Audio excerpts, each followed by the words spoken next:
Good evening Romika. Good evening Romika. Question number 60 आपने पढ़ लिया, उसका आंसर भी दे दिया है ना। संपत्ति अंतरण अधिनियम 1882 की धारा 43 में सन्निहित सिद्धांत है अनुज दावे का, बंधक मोचन बशर्त बाधा का, अनुबंध द्वारा परिपोषण का और प्रत्याशन का। आपने आंसर दिया 60 का 60 करेक्ट आंसर, एकदम सही बोला आपने। विबंध द्वारा परिपोषण का। नाउ संबंधित सिद्धांत को एक मिनट में बता देता हूं मैं आपको। अधिनियम की धारा 43 में सन्निहित सिद्धांत विबंध द्वारा अनुदान का परिपोषण feeding the grant of estoppel है। इसके अनुसार जहां कोई व्यक्ति कपटपूर्वक या मूलवंश यह उपदेशन करता है कि वह अमुक स्थावर संपत्ति को अंतर्हित करने के लिए प्राधिकृत है और ऐसी संपत्ति को प्रतिफलार्थ अंतरित करने की प्रवंचना करता है, वहां ऐसा अंतरण अंतर्ति के विकल्प पर किसी भी उस हित पर प्रवृत्त होगा जिसे अंतरक ऐसी संपत्ति को उतने समय के दौरान कभी भी अर्जित कर सकता था जितने समय तक उस अंतरण की संविदा अस्तित्व में रहती है। Nice. Now question number 61. You have to identify the particular sections of Transfer Property Act to which the following quotation relates. Where a grantor has purported to grant an interest in land which the did not at the time possesses but subsequently acquires the benefits of his subsequent acquisition goes automatically to the earlier grantee, or as it is usually expressed, feeds the estoppel. Section 40, Section 42, Section 41, none of the above. Give the right answer. Time starts now. जल्दी से answer दो बेटा इसका 61 का। 61 का जल्दी से answer दिया जाए।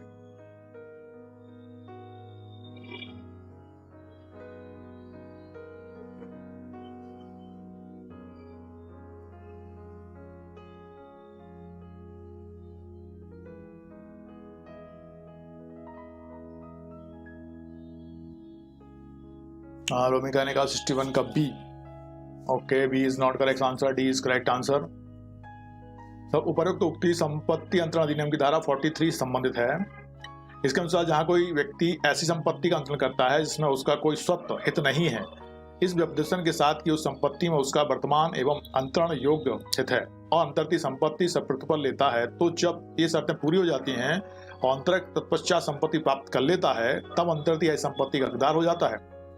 परंतु शर्त यह है कि अंतरण इस दौरान निरस्त या विखंडित नहीं कर दिया गया है, अर्थात अंतरण विद्यमान है। धारा 43 में बंध के द्वारा अनुदान की पूर्ति के सिद्धांत को साम्यतिक मान्यता मिली हुई है, जो सार रूप में साम्य का सिद्धांत है। इसलिए कहा है where the grantor has purported to grant an interest in land which he did not at the time possess, जब उसने प्रोसेस किया तब तो नहीं था, but subsequently acquires, उसने बाद में उसे एक्वायर कर लिया, the benefit of his subsequent acquisition goes automatically, जो अपने आप से क्या हो जाएगा, to the earlier grantee, और as it is the usually express feed the estoppel, estoppel का सिद्धांत लागू हो जाएगा, है ना। इसलिए डी आंसर एकदम सही है, यहाँ पे एक भी नहीं है, none of the above. Okay, now question number 62। आज जो एक हिंदू है अपने पितावास से पृथक होकर 3 खेत छा त्रा ज्ञा यह उपदेशन करते हुए सा को भेज देता है कि आ उन्हें अंतरित करने के लिए प्राधिकृत है। इन खेतों में से ज्ञा खेत आ का नहीं है, किंतु बाकी मृत्यु के बाद बारिश के रूप में ज्ञा खेत को प्राप्त कर लेता है। सा ने विक्रय संविदा को विखंडित नहीं किया है, संविदा निष्प्रभावी हो गई है। आ से छा अपेक्षा कर सकता है कि आ उसे ज्ञा खेत परिवर्तित करे, संविदा शून्य, संविदा प्रवर्तनीय नहीं है। अभी अपन ने देखा सिद्धांत उसी पे आधारित है। Give the right answer, time starts now.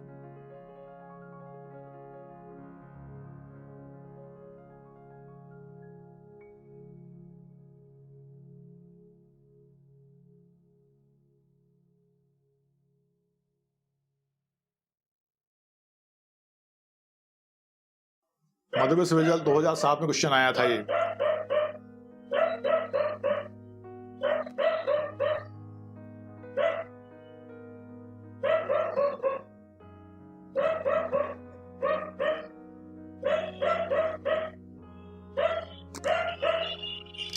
Romika ने दिया है 62 का बी।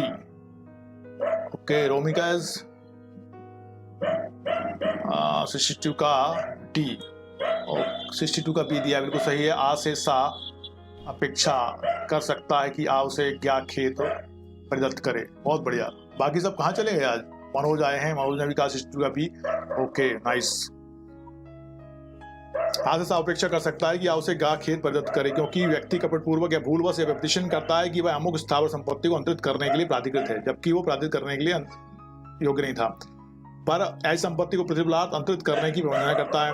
वहां ऐसा अंतरण अंतर्ति के विकल्प पर किसी भी उस हित पर प्रवृत्त होगा जिसे अंतरक ऐसी संपत्ति में उतने समय के दौरान कभी भी अर्जित करे जितने समय तक उस अंतरण की संविदा अस्तित्व रहती है। मान लो संविदा अस्तित्व में है और वो उसको प्राप्त कर लेता है संपत्ति को, तो फिर वो स्टॉपर का सिद्धांत लग जाएगा, उसको ट्रांसफर करनी पड़ेगी। बिल्कुल सही कहा आपने। नाउ क्वेश्चन नंबर आपका 63, 2 भागों में बांट दिया है इसको, बड़ा था इसलिए। कहा जो हिंदू है अपने पिता खा से पृथक हो गया है, 3 खेत छात्र आज्ञा हो गया है, उपदेशन करता है कि गांव को भेज देता है कि का उन्हें अंतरित करने के लिए बाध्य करता है। इन खेतों में से क्या खेत का नहीं है, क्योंकि विभाजन के समय खान है उसे अपने लिए प्राप्त कर लिया था, किंतु खा के मरने के बारिश के रूप में क्या को का प्राप्त कर लेता है। क्या गा ने विक्रय संविदा को वर्णित किया है? क्या वह का से उपेक्षा कर सकता है कि क्या को प्राप्त करे? बी, गा ने विक्रय संविदा को वर्णित नहीं किया, वह का से उपेक्षा कर सकता है कि क्या को प्राप्त करे। इसमें 4 ऑप्शन है, इनमें से कोई एक ऑप्शन आपको चुन के आंसर देना, जल्दी से दीजिए। 63 का ये आया था Madhya Pradesh higher education services prelim 2016 में। अच्छा क्वेश्चन था। ओके, इसका आंसर दो फटाफट जब तक मैं इसको लिंक को शेयर करता हूं, है ना। नाइस।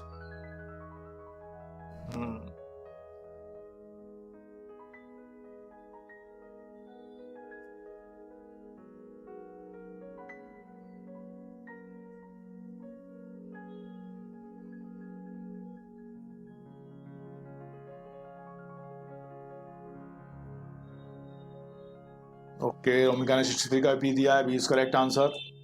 गा ने विक्रय संविदा को विखंडित नहीं किया है, वह का से अपेक्षा कर सकता है कि क्या को प्रदत्त करे। बिल्कुल सही, एग्जैक्टली। हाँ, क्वेश्चन नंबर 64, क्वेश्चन नंबर 64 का आंसर देंगे अपन। अब मेरी आवाज सही आ रही है ना, उसमें यस कर देना। संपत्ति अंतरण अधिनियम 1882 धारा 43 के अंतर्गत निम्न में से कौन सा आवश्यक तो नहीं है? व्यपदेश अवश्य कपटपूर्ण होना चाहिए, अंतरक का यह प्रस्तुत करना कि वह अंतरण के लिए सक्षम है, अंतरण का अचल संपत्ति का होना चाहिए, अंतरण प्रतिबल के लिए होना चाहिए। अब आपको बताना है सेक्शन 43 के अंतर्गत निम्न में से कौन सा आवश्यक नहीं है, वो बताना है जो आवश्यक नहीं है ना। जल्दी से बताइए तो जरा, कौन सा आवश्यक नहीं है 43 सेक्शन 43 के अंतर्गत। ओके, यह आया था आपका उत्तराखंड स्पेशल जूनियर फिल्म 2014 में। नमस्ते Alok, good evening Bharat, good evening to all. स्वागत है बहुत बहुत आज के स्ट्रीम में, आज के सेशन में। बेटा अपना संपत्ति अंतरण अधिनियम चल रहा है, अब अच्छा पढ़ रहे हैं लोग। Good evening Bharat. Now question number 64 का आंसर क्या दिया है? अभी तक नहीं दिया है, जल्दी से दो। संपत्ति अंतरण 1882 धारा 43 के अंतर्गत निम्न में से कौन सा आवश्यक तत्व नहीं है? आपको देना है आंसर, कौन सा आवश्यक तत्व नहीं है। 64 का डी का रुचि ने अंतर प्रतिबल के लिए होना चाहिए। नहीं बेटा, इसमें ए है, ए इज करेक्ट आंसर। अवश्य इसमें क्या आवश्यक है? 43 के अंतर्गत निम्न में से कौन सा आवश्यक तत्व नहीं है? उन्होंने कहा व्यपदेशन अवश्य ही कपटपूर्ण होना चाहिए। आवश्यक नहीं है कि कपटपूर्ण किया गया हो, बिना कपट के भी हो सकता है। संपत्ति अंतरण अधिनियम 1882 की धारा 43 के प्रावधान से स्पष्ट है कि व्यपदेशन कपटपूर्ण या भूलवश किया जाना चाहिए। कपटपूर्वक, कपट जो है, व्यपदेशन जो है कपटपूर्वक या भूलवश किया जाना चाहिए। भूलवश भी कर सकता है व्यक्ति, भूलवश भी किया है तो भी, और कपटपूर्वक किया है तो भी। तो आवश्यक नहीं है कि अवश्य ही कपटपूर्ण होना चाहिए ना। Good evening Sunanda. 64 का ए भूलवश, हाँ भूलवश भी हो सकता है, इसलिए अवश्य नहीं है कि कपटपूर्ण होना चाहिए। ठीक है। हाँ, क्वेश्चन नंबर 65, जहां अंतरण आपराधिकृत व्यक्ति द्वारा किया जाना है जो अंतरित संपत्ति में बाद में हित अर्जित कर लेता है, अंतरण वैध होने हेतु निम्नलिखित में से कौन सी शर्त आवश्यक नहीं है? अंतरण प्रतिफलार्थ हो, अंतरती ने है अभिनिश्चित करने के लिए कि अंतरण करने की शक्ति रखता था, युक्ति सावधानी बरती हो, अंतरती अंतरण को प्रभावी बनाने का विकल्प चुनता है, अंतरण की संविदा अस्तित्व में होनी चाहिए। तो राइट आंसर 65 का आंसर तो फटाफट मध्य प्रदेश एपीओ फिल्म 2009 में आया था ये क्वेश्चन।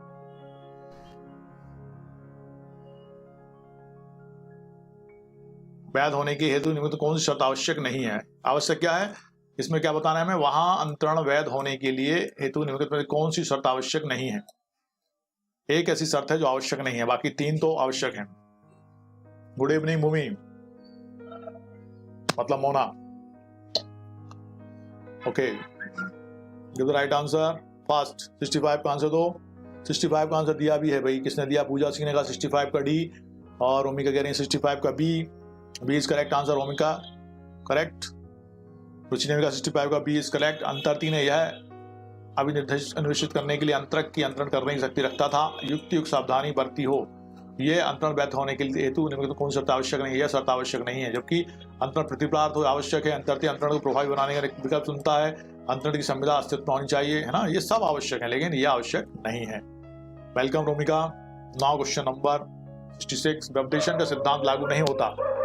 विचाराधीन बाद में बिना प्रतिफल के धारा 47 पंजीकरण अधिनियम को उपरोक्त सभी। व्यपदेशन का सिद्धांत लागू नहीं होता, कहाँ लागू नहीं होता ये देखना है।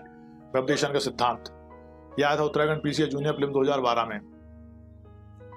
कहाँ लागू नहीं होता है ये देखिए।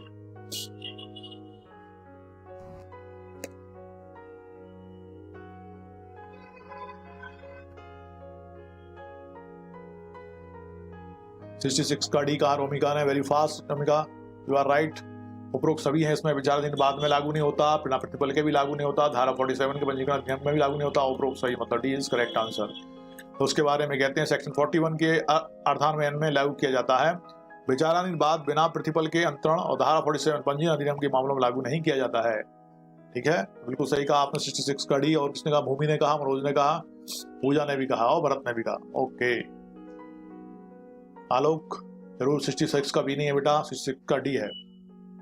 हाँ, क्वेश्चन नंबर 67 किस बाद में संपत्ति अंतरण अधिनियम की धारा 41 अंतर्गत है? सूरज रतन थीरानी बनाम अजमाबाद टी कंपनी, बेलामी बनाम सेबाइन, प्रबोध कुमार बनाम दंतमारा टी कंपनी और टक बनाम मॉक्से। तो राइट आंसर स्टार नाउ 67 का आंसर दो। यह आया था उत्तराखंड पीसीएस जूनियर प्रीलिम 2012 में क्वेश्चन आया, पूछा गया था। सेक्शन 41 दृश्यमान स्वामी के द्वारा ए या बी या सी या डी। ओके रोमिका ने कहा 67 का ए, सूरज रतन थीरानी बनाम अजमाबाद टी कंपनी, बिल्कुल सही है, it is the right answer. Suraj Ratan बनाम अजमाबाद टी कंपनी लिमिटेड या 1965 सुप्रीम कोर्ट 295 का माद है ये। इस धारा पर निर्णित है, जिसमें धारा 41 का लाभ प्रश्नगत व्यक्ति को देने से इनकार कर दिया गया था। 41 अंतर्गत है। तो 67 का डी नहीं है। A is correct answer, Pooja is correct, Alok और भरत, रोमिका। ओके सुनंदा 67 का बेटा ए है ना, सूरज कुमार थिरानी बनाम अजमाबाद टी कंपनी।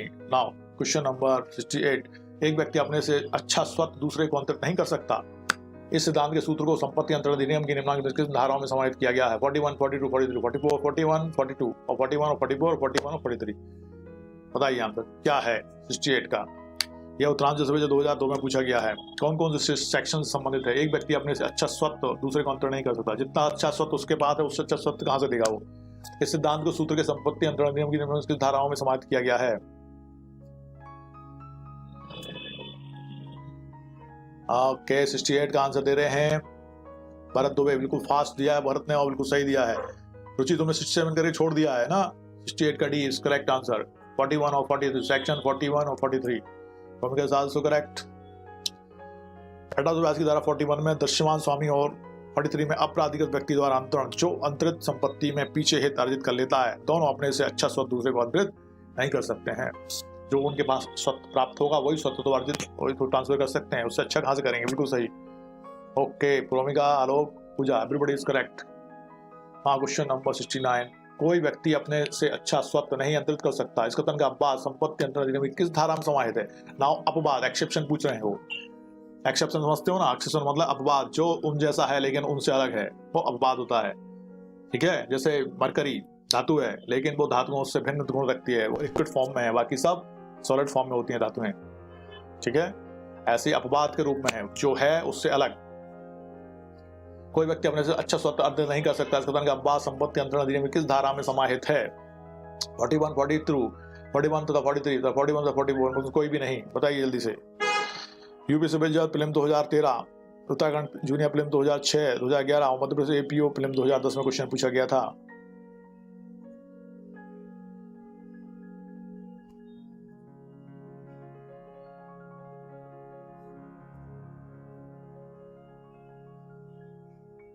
ना 69 का सी आंसर दिया है रोमिका ने, आलोक ने और ओके इस करेक्ट आंसर 41 सेक्शन 41 और 43। Now question number 70। संपत्ति अंतरण अधिनियम के अंतर्गत निमो डेट क्योर नॉन हैवेट का सिद्धांत लागू होता है। धारा 41 तथा 42 तथा 43 एवं 44 में। 53, 54 में, 45 एवं 46 में, ऊपर में से कोई में भी नहीं। निमोडैट क्योर नॉन हैबिट का सिद्धांत लागू होता है। 70 क्वेश्चन नंबर 70 है ये आया था उत्तराखंड पीसीए जूनियर प्रीलिम 2008 में।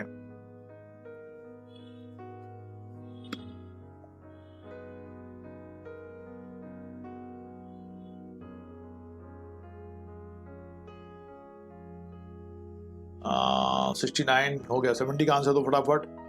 संपत्ति अंतरण अधिनियम 1882 की धारा 41 दृश्यमान स्वामी द्वारा संपत्ति का अंतरण, धारा 42 पूर्वोत्तर अंतरण का प्रतिष्ठान करने का प्राधिकार रखने वाले व्यक्ति द्वारा अंतरण, 43 अपराधिकृत व्यक्ति द्वारा अंतरण जो अंतरित वह संपत्ति में पीछे हित अर्जित कर लेता है, तथा धारा 44 एक सह स्वामी द्वारा अंतरण पर निमोडेट क्योर नॉन हैबिट का सिद्धांत लागू होता है। सेक्शन 44 राइट आंसर इज 70 का दिया A is correct answer. A answer किसने दिया है? रोमिका, आलोक ने नहीं दिया है ना, पूजा ने दिया है और दुहरत ने दिया है। इज करेक्ट फॉर सेक्शन 41, 42, 43 एवं 44। इसमें सेक्शन 44 जो है निमोडेट क्योर हैबिट का सिद्धांत पर लागू होता है। ठीक है, आओ क्वेश्चन नंबर 71। संपत्ति संबंधी वाद के लंबित रहते हुए संपत्ति का अंतरण होगा। संपत्ति संबंधी वाद के लंबित रहते हुए संपत्ति का अंतरण होगा। शून्य न्यायालय की डिग्री आदेश के अधीन प्रभावित हो सकता है। अवैध निष्प्रभावी, बताइए मामला चल रहा है और संपत्ति का अंतरण हो जाता है तो क्या होगा बताइए। 71 क्या सही है इनमें से? मध्य प्रदेश विजय 2007 में क्वेश्चन पूछा गया था। मध्य प्रदेश सिविल जज 2007 71 का आंसर दिया है रोमिका ने, वेरी फास्ट बी, और आरती भी कह रही है 71 का B. Okay, B is correct answer. न्यायालय की डिग्री आदेश के अधीन प्रभावित हो सकेगा। जो न्यायालय निर्णय देगा, डिग्री करेगा, उस आदेश से प्रभावित होगा वो अंतरण। बिल्कुल सही। 71 का ये नहीं आलोक। यदि रिस्ट्रिक्शन लगा दिया है न्यायालय ने तब वो शून्य होगा, रिस्ट्रिक्शन नहीं है तो फिर संपत्ति का अंतरण हो सकता है, और होगा तो फिर उस पर प्रभाव पड़ेगा न्यायालय के निर्णय का। वेलकम रोमिका। असद्भावपूर्वक विश्वास करते हुए कि उस पर उसका आत्यंतिक हक है, बाकी भूमि पर फसल वो देता है, उसकी बेदखली के समय फसल उगी हुई है, हकदार है। देखो, सद्भावपूर्वक विश्वास करते हुए कि उस पर उसका आत्यंतिक हक है, किस पे? भूमि पे। बाकी भूमि पर फसल वो देता है, वो उसकी बेदखली के समय फसल उगी हुई है, उसको बेदखल कर दिया जाता है और फसल उगी हुई है, हकदार है संपूर्ण फसल का, आधी फसल का, अपने हित में भूमि का अंतरण का, बिन हित रकम का। बताइए तो right answer time starts now. 72 मध्य प्रदेश विजय 1996 किसका हकदार है वो? ओके, रोमिका ने कहा 72 का ए। आरती ओके, वेरी फास्ट, और राइट आंसर संपूर्ण फसल का हकदार है जो उसने बोई है। ठीक है, ए इज करेक्ट आंसर। संबंधित प्रावधान है देवदत्त बनाम राम अवतार 1886 के बाद में इलाहाबाद उच्च न्यायालय ने अभी निर्धारित किया कि अंतर्ती फसलों का हकदार है और फसल को हटाने के लिए भूमि पर भी आने जाने का हकदार होगा। धारा 51 त्रुटि युक्त हकों के अधीन सद्भावपूर्वक धारकों द्वारा की गई अभिधियों के अंतर्गत इस संबंध में प्रावधान किया गया है। मतलब फसल उसने बोई है तो उस पर आने जाने के लिए भी जा सकता है और फसल भी उसकी होगी पूरी।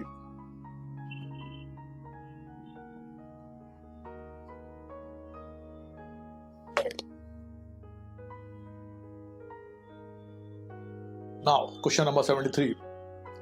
धारा 51 संपत्ति अंतरण अधिनियम 1882 के अर्थ में अंतर्ती अभिवृद्धि के मूल का अधिकारी नहीं है, अभिवृद्धि के मूल का अधिकारी है। अभिवृद्धि के मूल का सशक्त अधिकारी इनमें से कोई भी सही नहीं है। बताइए 73 यह आया था आपका मध्य प्रदेश विजय 2016 में।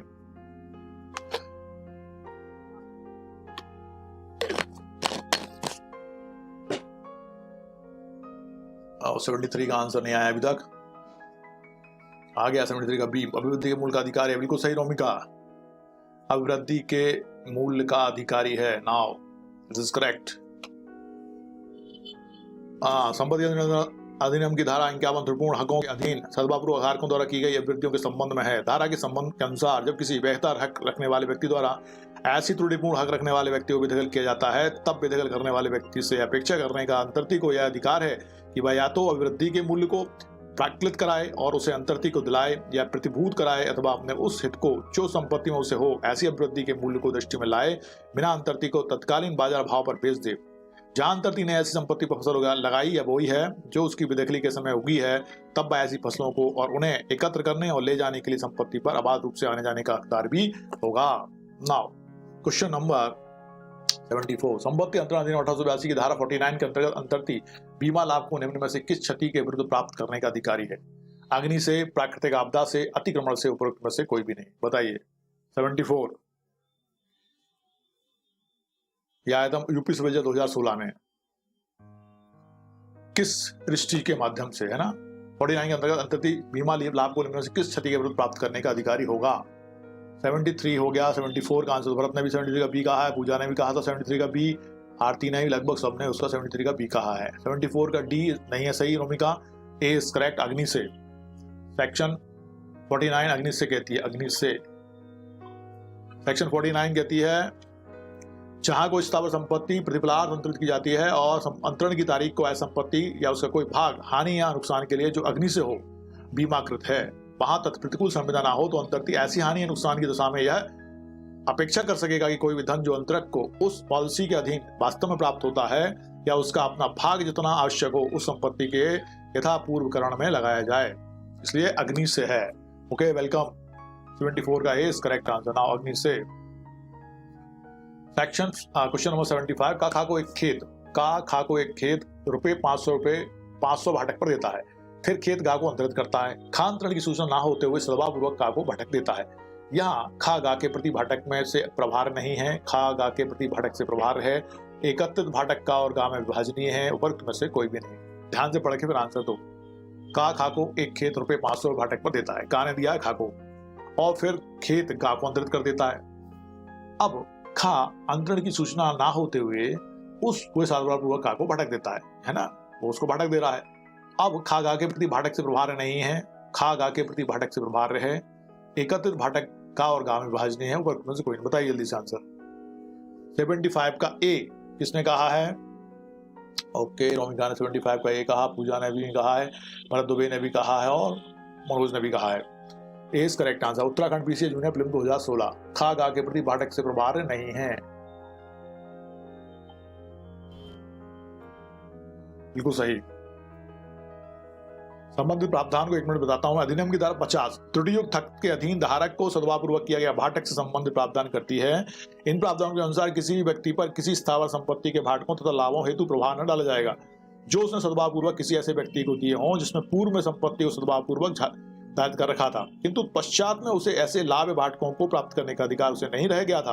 अतः ऐसी स्थिति में भाटक या लाभ का भुगतान करने वाले व्यक्ति को अधिकारवान व्यक्ति को पुनः भुगतान हेतु प्रभार नहीं किया जाएगा। ठीक है, ठीक है, आपने जो कहा बिल्कुल सही। नाउ क्वेश्चन नंबर 76 एक खेत 1000 रुपए के लिए किराए पर बा को देता है एवं खेत को सा को अंतरित करता है। बा अंतरण के पश्चात भी सद्भाव से आ को किराया देता है, जबकि उस अंतरण के पश्चात इस किराए को वसूल करने के लिए सा बा के विरुद्ध दावा करता है। क्या सा बा से किराया वसूल करने का अधिकारी है? अंतरती सा बा से अंतरण की तारीख से किराया वसूल करने का अधिकारी है। अंतरण अवैध है। बा ने आ को सद्भाव से किराया चुकाया है, किंतु क्योंकि उसे अंतरण की सूचना नहीं थी अतः वह वसूल नहीं कर सकता। बा एवं सा के बीच में कोई संबंध नहीं है। बताइए जल्दी से आंसर। 76 मध्य प्रदेश विजय 1993 50 का इलिस्ट्रेशन। हाँ बिल्कुल आरती सही कहा तुमने। रोमिका 76 का सी कह रही हैं और भरत ने भी कहा सी इज करेक्ट आंसर। एग्जैक्टली। बा ने आ को सद्भाव पूर्वक से किराया चुकाया है क्योंकि उसे अंतरण की सूचना नहीं थी अतः वह वसूल नहीं कर सकता। बिल्कुल सही। और सी आंसर बिल्कुल सबने दिया है, वो बहुत बढ़िया। ओके, मनोज भी कह रहे हैं, पूजा भी, आलोक भी और भरत ने भी कहा है। रोमिका तो पहले कह चुके हैं। हाँ, वेरी गुड। क्वेश्चन नंबर 77 निम्नलिखित में से कौन सा सही सुमेलित नहीं है? 4 में से 3 सुमेलित है, 1 सुमेलित नहीं होगा। समास है 21 में, संचयन की निर्देश 17 में, उत्तर भाव शर्त की पूर्ति 30 में, अंतर द्वारा श्रेष्ठ अधिकारों की पूर्वकता 48 में है। बताइए जल्दी से आंसर। 77 यह आया था उत्तराखंड पीसीए जूनियर प्रीलिम 2012 में।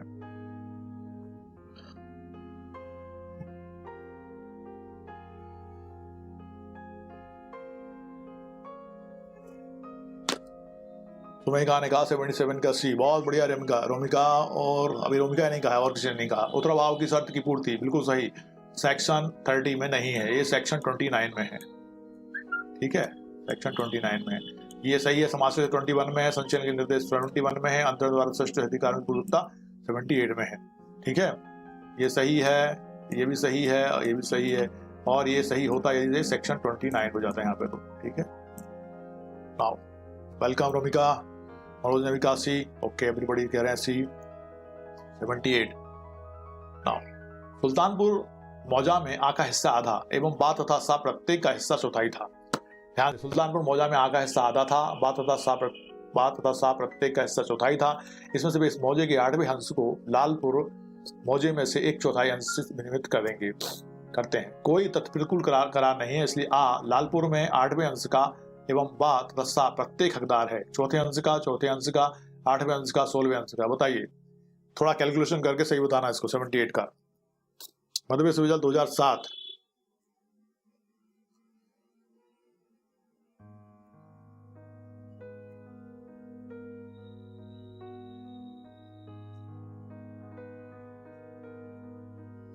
का डी कहा है सुनंदा ने, भरत ने, आलोक ने, रोमिका ने। बिल्कुल सही, एग्जैक्ट सबको तैयार था, सबको पता था। बिल्कुल भाई सही है, 16वें अंश का हकदार हैं। बा और सा हर एक उस मौजे में 16वें अंश का हकदार है। जहां की स्थावर संपत्ति उसमें सुभिन्न हित रखने वाले व्यक्तियों द्वारा प्रतिप्रात अंतरित की जाती है, वहां कोई तथ्य प्रतिकूल संविदा ना हो तो वे अंतरक जहां की उस संपत्ति में उनके हित बराबर मूल्य के हों वहां बराबर अंश, और जहां की ऐसे हित असमान मूल्य के हों वहां अपने अपने हितों के मूल्य के अनुपात में अंश पाने के हकदार होंगे। ये फॉर्मूला है। हरदेव शर्मा ने भी कहा डी। हरदेव जी, ये बेटा क्वेश्चन भी इंडिकेट करना है ना, नहीं तो आगे पीछे हो जाता है ना, तो फिर दिक्कत होती है। क्वेश्चन नंबर 79, क्या अचल संपत्ति के एक सहस्वामी द्वारा बिना बंटवारे के अपने अंश का अंतरण किया जा सकता है? क्या अचल संपत्ति के एक सहस्वामी द्वारा बिना बंटवारे के अपने अंश का अंतरण किया जा सकता है? उसके द्वारा अपने अंश का अंतरण किया जा सकता है, परंतु अचल संपत्ति के निश्चित भाग का नहीं। उसके द्वारा बिना बंटवारे के अपने अंश का अंतरण नहीं किया जा सकता, उसके द्वारा अपने अंश तथा अचल संपत्ति के निश्चित भाग का अंतरण किया जा सकता है। मुझसे कोई नहीं। बताइए 79 Madhya Pradesh higher justice prelim 2017। उसके द्वारा अपने अंश का अंतरण किया जा सकता है, परंतु अचल संपत्ति के निश्चित भाग का नहीं। बी है, सी है और डी है। बताइए क्या सही है? Okay Romika, very fast and good answer, right answer. उसके द्वारा अपने अंश का अंतरण किया जा सकता है, परंतु अचल संपत्ति के निश्चित भाग का नहीं।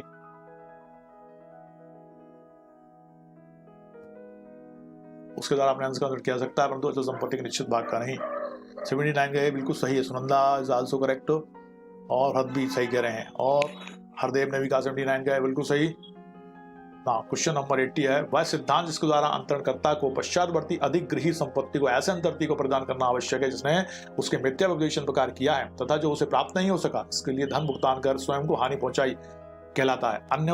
अन्यानोचित समृद्धि के विरुद्ध नियम, परिलक्ष्य सहमति, विबंध द्वारा अनुदान का परिपोषण, सारता अनुपालन का सिद्धांत।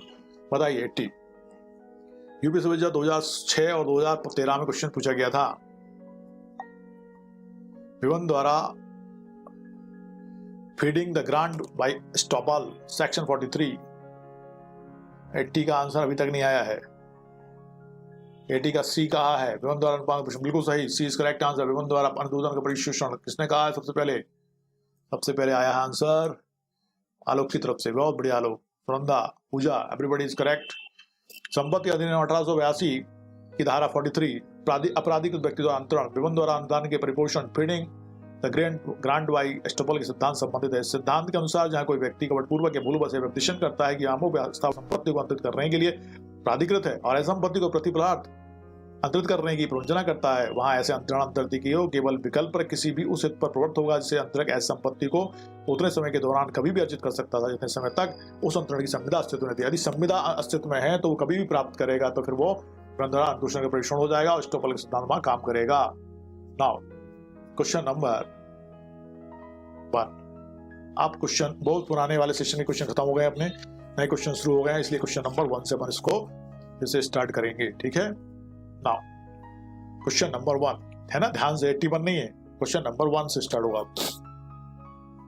विचाराधीन बाद का सिद्धांत लागू होता है जहां बात तो संधिपूर्ण हो, अंतरण विचार न्यायालय के जयपत्र किंतु अपील की प्रस्तुति के पूर्व किया गया हो, संपत्ति का कोई अधिकार प्रतिगत हो, संपत्ति अंतरण की क्षेत्रीय अधिकारता से बाहर स्थित हो।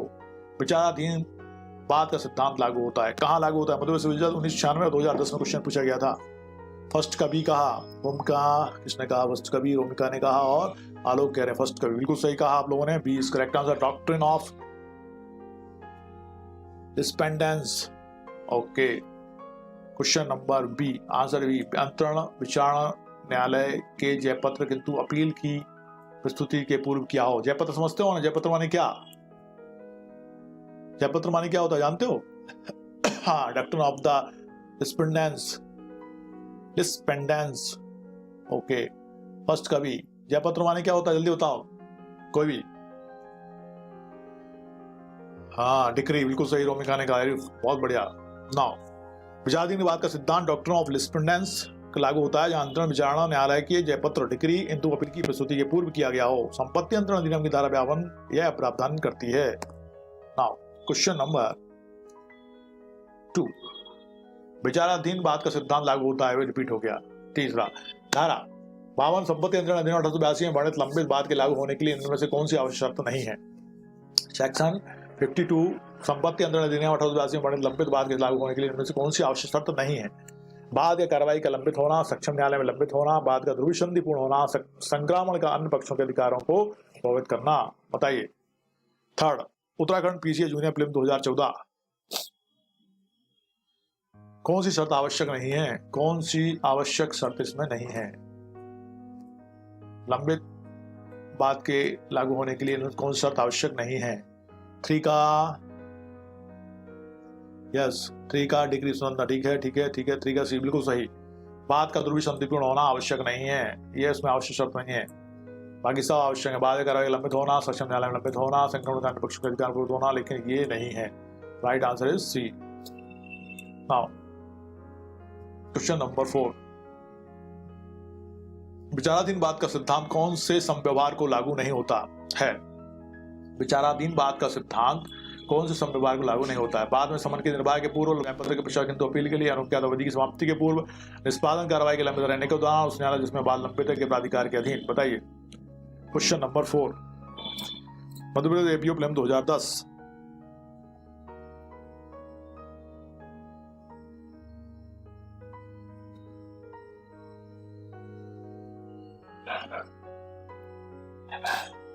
ओके, रोमिका ने दे दिया है आंसर। 4 का ए, आलोक कह रहे 4 का B. A is correct answer बेटा। बाद में समन के निर्वाह के पूर्व, सेक्शन 52 से संबंधित है यह सिद्धांत। जयपत्र के पश्चात किंतु अपील के लिए, अनुज्ञात अवधि की समाप्ति के पूर्व, निष्पादन की कार्रवाई के लंबित रहने के दौरान, उस न्यायालय जिसमें बाद लंबित है के प्राधिकार के अधीन संव्यवहार को लागू होता है, जबकि बाद में समन के निर्वाह के पूर्व लागू नहीं होता है। तो बिल्कुल सही कहा है आपने। 4 का ए, हरदेव भी 4 का ए कह रहे हैं, भूमि 4 का ए है बेटा, है ना? A is correct answer. Question number 5, लंबित बाद का सिद्धांत का नियम तब लागू होता है जब बाद या कार्रवाई जिसमें स्थावर संपत्ति का अधिकार प्रत्यक्ष प्रश्न है, एक बाद या कार्रवाई जिसमें स्थावर संपत्ति का हक 2 व्यक्तियों में लंबित है तथा उनमें से एक उस संपत्ति का विक्रय कर देता है। बाद या कार्रवाई एक ऐसे न्यायालय में लंबित है जिससे क्षेत्राधिकार नहीं है। बात सद्भावपूर्ण नहीं बल्कि ध्रुवीसंधिपूर्ण है।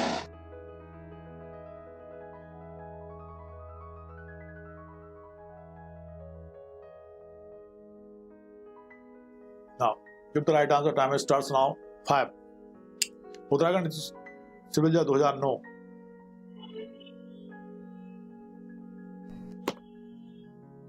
ओके। 5 का डी दे रही है पूजा, 5 का ए दे रहे हैं भूमिका। लंबित बाद सिद्धांत लागू का नियम तब लागू होता है जब, not A, not no A, not D, B is correct answer. एक बाद या कार्यवाही जिसमें स्थावर संपत्ति का हक 2 व्यक्तियों में लंबित है तथा उनमें से एक उस संपत्ति का विक्रय कर देता है। सेक्शन 52 लंबित बाद से संबंधित उस यह तब लागू होती है जब एक बाद या कार्रवाई जिसमें स्थावर संपत्ति का हक 2 व्यक्तियों में लंबित है तो उनमें से एक उस संपत्ति का विक्रय कर देता है। तो ये लंबित बाद सिद्धांत का नियम लागू होता है वहां। 5B भूमिका ने भी कहा है और हरदेव भी कह रहे हैं 5 का बी, और जिनने नहीं कहा था वो बी कर लें और तो ध्यान रखना आगे। क्वेश्चन नंबर 6, संपत्ति अंतरण अधिनियम 1882 की धारा 52 प्रभावित नहीं करती है। क्या प्रभावित नहीं करती है? अंतरण के बाद के अधिकारों को, धन संबंधी अधिकारों को, पूर्व स्थापित पूर्व विद्यमान अधिकारों को, तत्कालिक अधिकारों को। किसको प्रभावित नहीं करती है बताइए? Section 52। Uttarakhand PCA junior prelim 2014,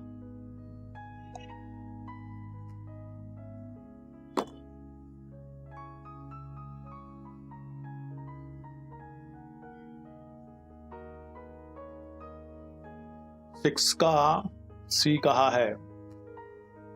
okay Romika, very fast and right answer. पूर्व स्थापित जो पूर्व विद्यमान अधिकारों को प्रभावित नहीं कर सकती है। सेक्शन 52 के में प्रयुक्त शब्द सिवाय ऐसे अंतर्गत नहीं की जा सकती है, इसमें उसे किसी अन्य पक्षकार के किसी डिग्री या आदेश के अधीन जो उसमें दिया जाए अधिकारों पर प्रभाव पड़े। अतः स्पष्ट है कि पूर्व स्थापित पूर्व विद्यमान अधिकारों को धारा 52 प्रभावित नहीं करती है। ओके ये क्या हुआ? नाइस, ठीक है। Now question number 7। संविदा के विनिर्दिष्ट अनुतोष के ऐसे बाद जो अचल संपत्ति के अंतरण संबंधित है पर बाद लंबन का नियम लागू होगा। यह कथन असत्य, सत्य, अंशतः सत्य, प्रत्येक बात के तथ्यों पर निर्भर करेगा। संविदा के विनिर्दिष्ट अनुतोष के ऐसे बाद जो अचल संपत्ति के अंतरण संबंधित हैं पर बाद लंबन का नियम लागू होगा। यह कथन सत्य है, असत्य है, अंशतः सत्य है, प्रत्येक बात के तथ्यों पर निर्भर करेगा। बताइए आंसर। 7 मध्य प्रदेश रिजल्ट 2005। रोमिका कह रही है 7 का बी, आलोक ने कहा 7 का D. B is correct answer, सत्य है, इट इज राइट, लागू होगा, पर बाल लंबन का नियम लागू होगा। B is correct answer, B is correct answer. संपत्ति अंतरण 1882 द्वारा 52 संपत्ति संबंधी किसी बात के लंबित अर्थात न्यायालय में विचाराधीन रहते हुए उस संपत्ति के अंतरण के प्रभाव का प्रावधान है। लंबित बात के सिद्धांत डॉक्ट्रिन ऑफ डिस्पेंडेंस द्वारा न्यायालय में विचाराधीन संपत्ति के क्रेताओं को आगाह किया जाता है कि उसका हित न्यायालय की डिग्री पर निर्भर रहेगा। बाल लंबन का नियम रूल ऑफ डिस्पेंडेंस बाद या कार्रवाई के 3 प्रक्रम विचारण, ट्रायल, अपील एवं निष्पादन पर लागू होता है। एनसी भारती का बाद अब्दुल अजीज बनाम जिला जज रायपुर AIR 1994। इलाहाबाद के बाद में यह निर्धारित किया गया कि संविदा के विनिर्दिष्ट अनुपालन स्पेसिफिक परफॉर्मेंस ऑफ कॉन्ट्रैक्ट के ऐसे बाद जो अचल संपत्ति के अंतरण से संबंधित हैं पर बाद का लंबन का नियम लागू होता है। ठीक है। Now question number 8। Section 52 of transfer of property act 1882 imposes provisions on transfer of otherwise dealing of any property during the pendency of a suit, provided the conditions laid down in section are satisfied. The statement is false, partly true, none of the above. The right answer. Time starts now. 8. Question number 8 का हमको answer देना है। यह आया था आपका Uttar Pradesh high justice prelim 2009 में।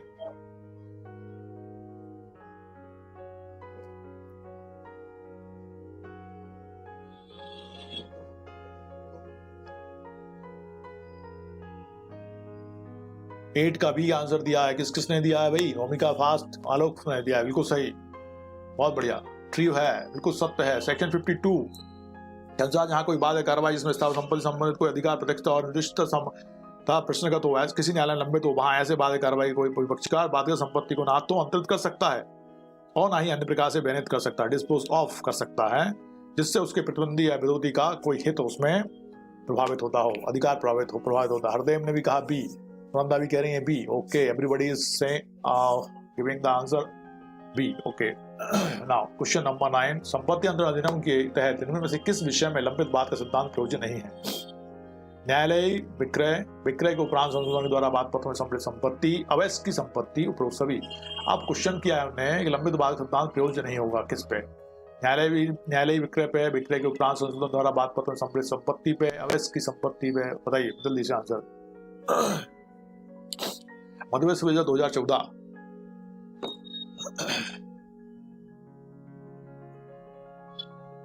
Okay, 9 का आंसर आलोक ने दिया है 9 का डी, रोमिका कह रही 9 का ए, मनोज ने कहा है 9 का डी, हरदेव ने कहा है B. B is correct answer. विक्रय के उपरांत संशोधन, विक्रय के उपरांत संशोधन के द्वारा बात पत्र में सम्मिलित संपत्ति मध्य प्रदेश रिजल्ट 2014 में आया था। लंबित बात का सिद्धांत धारा 52 से संबंधित है। यह सिद्धांत बाद कार्रवाई के न्यायालय में लंबित रहने के दौरान संपत्ति के अंदर पक्षकार द्वारा किए जाने के उपबंध करती है।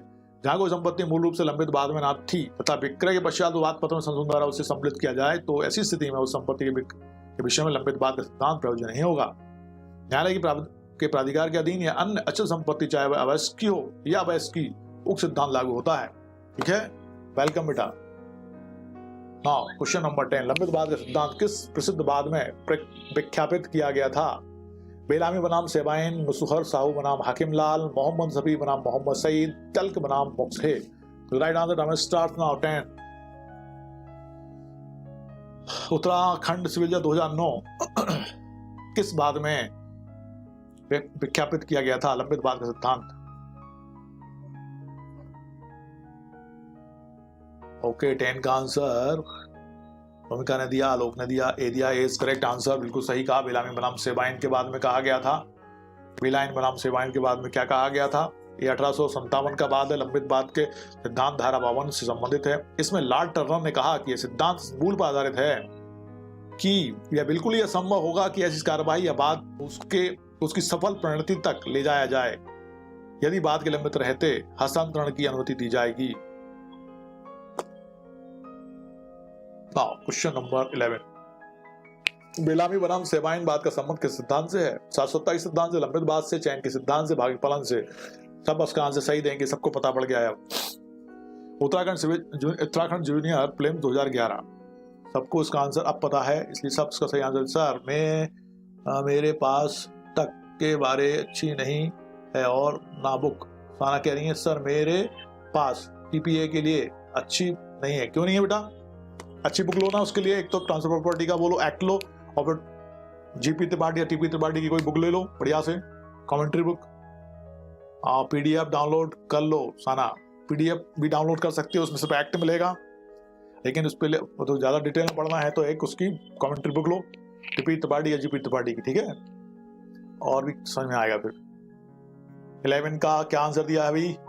ओके, लंबित बात का सबने सही दिया है, लंबित बात से। Okay, C is correct answer. Bellamy बनाम सेबाइन बात सबने सही आंसर दिया इसका। क्वेश्चन नंबर 12, लंबित बात का सिद्धांत आधारित है लोक नीति के विरुद्ध, न्यायिक नीति के विरुद्ध? न्यायिक नीति के सिद्धांत पर, वितरणीय न्याय के सिद्धांत पर, न्याय समुदाय व्यवस्था में विलंब देरी से बचने के सिद्धांत पर लंबित बात सिद्धांत आधारित है। किस पे आधारित है बताइए? उत्तरांचल सिविल 2005,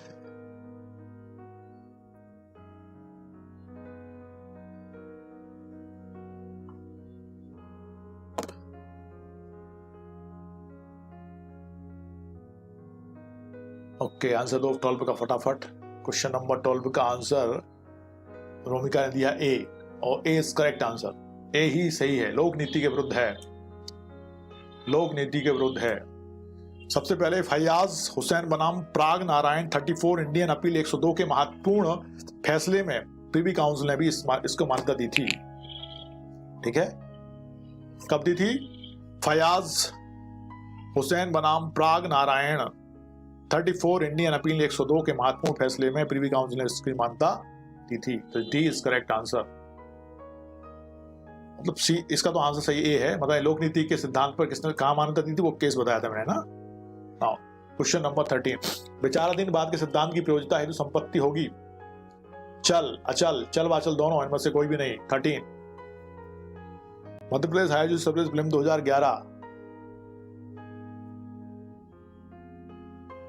विचाराधीन बाद के सिद्धांत की प्रयोज्यता हेतु संपत्ति होगी।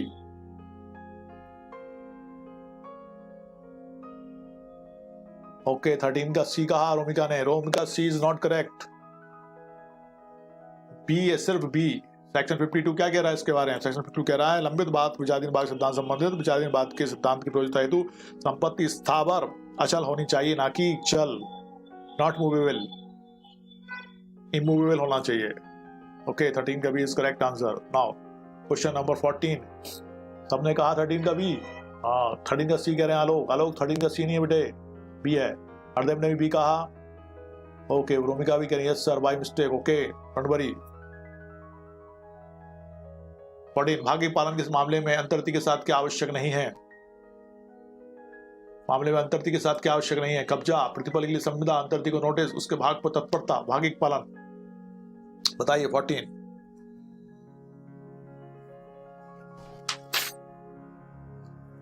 मध्य प्रदेश विभाजन 2010,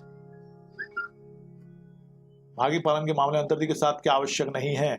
14 का सर का सी, रोमिका ने, भरत ने, नेम सिंह कह रहे हैं बी, नेम सिंह बी नहीं है बेटा, सी है, अंतर्ति को notice, C is correct answer. 14 का भाग्य पालन के लिए निम्न आवश्यक तत्व हैं। कोई व्यक्ति किसी स्थावर संपत्ति को प्रतिफलात अंतरित करने की संविदा करता है, ऐसी संविदा लिखित हो और रजिस्ट्रीकृत हो तथा अंतरक के द्वारा या उसकी ओर से हस्ताक्षरित हो। ऐसी संविदा गठित होने के लिए संविदा के निबंधन युक्त निश्चितता के साथ अनिश्चित किए जा सकेंगे। अंतर्ति ने भाग्य पालन में संपत्ति का कब्जा ले लिया है, या यदि संपत्ति पर पहले से ही काबिज है तो कब्जा चालू रह सकता है। पर नोटिस की आवश्यकता नहीं है ना। चलो क्वेश्चन नंबर 15, संविदा के भाग पालन के मामले में निम्न में से कौन सा घटक अनिवार्य नहीं है? अतः संपत्ति के अंतरण का करार लिखित में हो जिस पर अंतर का उसकी ओर से किसी का हस्ताक्षर हो, अंतर्ती का संपत्ति पर कब्जा हो, अंतर ने पूर्ण प्रतिफल अदा कर दिया हो। बताइए 15 यह आया था आपके मध्य प्रदेश अतिरिक्त जिला सत्र न्यायाधीश फिल्म 2011 में। क्या आवश्यक नहीं है?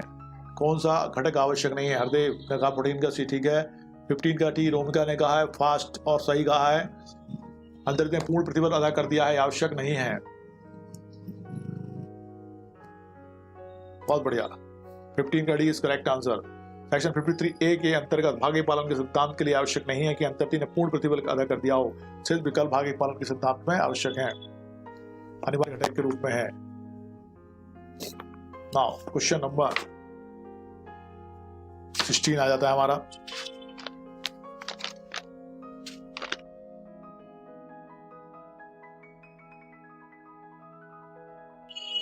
निम्नलिखित में से कौन सा घटक आंशिक पालन के सिद्धांत के लिए जरूरी नहीं है? संविदा के लिए प्रतिफल हो, संविदा अंतरणकर्ता द्वारा लिखित एवं हस्ताक्षरित हो, जिस व्यक्ति को अंतरण किया जाता है उस संपत्ति का आधिपत्य प्राप्त हो चुका हो, संविदा चल संपत्ति के लिए हो। क्या आवश्यक नहीं है? जरूर नहीं है, बताइए जल्दी से। 16 का ये आया था आपका मध्य प्रदेश 1989 में।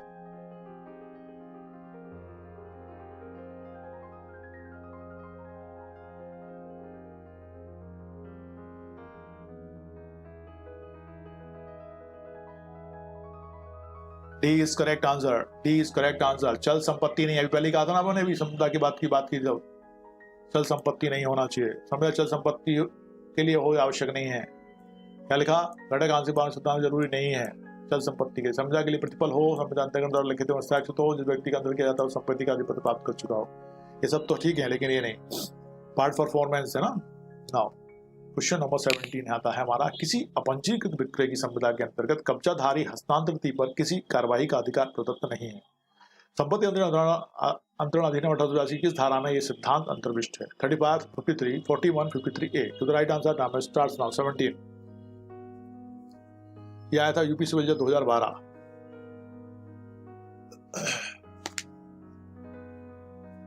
सेवनटीन का डी ओके रोमिका, सबके आंसर 16 का डी था ना। ओके नाउ 17 का डी कहा है रोमिका ने, सारा ने, नेम ने बिल्कुल सही। 53A पार्ट परफॉर्मेंस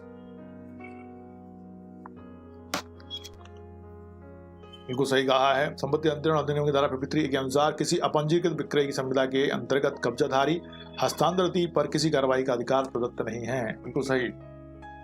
किसी अपंजीकृत विक्रय की संविदा के अंतर्गत कब्जाधारी हस्तांतरित पर किसी कार्रवाई का अधिकार प्रदत्त नहीं है, 53A।